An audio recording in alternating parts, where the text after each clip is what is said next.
မမီအလွန်ကြိုက်တဲ့နီးနဲ့ချက်ထားတဲ့ဒန်ဒလွန်သီးဟင်းဒန်ဒလွန်သီးတွေအများကြီးလက်ဆောင်ရထားတယ်အဲ့ဒါလေးတွေကိုအခွန်နှွားတဲ့ရေစီးတွေအတုံးလေးတွေတုံးမယ်ပြီးလို့ရှိရင်ခရမ်းချင်သီးကိုလည်းလေးစိတ်စိတ်ထားမယ်ခရမ်းချင်သီးများများသုံးရတယ်စီကိုလည်းများများသုံးရတယ်အဲ့တော့စီပူလာပြီဆိုရင်ကြက်သွန်နီနှုတ်ဆင်းထားတာလေးထည့်တယ်နောက်ငပိစိမ်းစားထည့်တယ်ဒါကငပုတ်ပြားအဲ့ဒါလေးကိုအတုံးလေးတွေတုံးပြီးတော့အနံ့ရယုံလေးပဲထည့်တာအဲ့ဒီငပုတ်ပြားနဲ့ရုံးပရိဒန်ဒလွန်သီးနဲ့အရမ်းလိုက်တယ်ခုနထည့်လိုက်တာကဂျင်းကိုညက်အောင်ထောင်းထားတာလေးထည့်လိုက်တယ်အဲ့တော့ကြက်သွန်နီတော်တော်တွေ့သွားပြီဆိုတော့မှကြက်သွန်ဖြူကလေးအသင့်ကြော်ပြီးသားမို့လို့နောက်ဆုံးမှထည့်တယ်အဲ့တော့စနွင်းထည့်တယ်နောက်ခရမ်းချင်သီးထည့်တယ်အဖုံးခဏအုပ်ထားပြီးတော့ဒီခရမ်းချင်သီးလေးဣသွားတဲ့အထိကိုစောင့်မယ်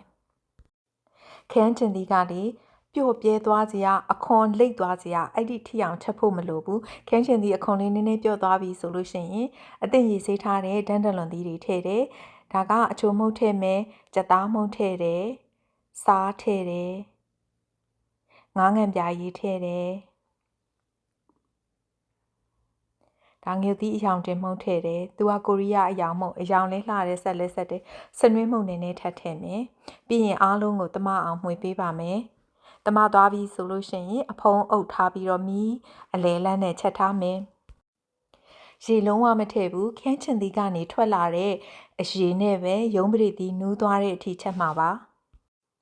ရေမထည့်တဲ့အတွက်မီးပြင်းပြင်းနဲ့ချက်လို့မရဘူးမီးအနေထားအလဲလန်းမှာပဲရှိရမယ်ဒီမှာခင်းချင်သီးကနေရေတွေအများကြီးထွက်လာပြီနောက်သူကကတ်တက်တာကိုတတိထားမကြာခဏအိုးအဖုံးကိုလှပ်ပြီးတော့မှွေပေးနေရပါမယ်ဒန်ဒလွန်သီးလေးနူးလာပြီဆိုတဲ့အခါကျတော့အဲ့တော့မှအချင်းထည့်မယ်အချင်းကိုကြိုပြီးထည့်ရင်ဇက်တောက်ကြီးဖြစ်သွားမယ်မမီးကလေမကြီးချင်းကိုမသုံးမဲနဲ့အဲ့ဆဲလ်ဆာဆော့စ်လေးကိုသုံးထားတယ်ဒါကမဆလာထည့်တာပါ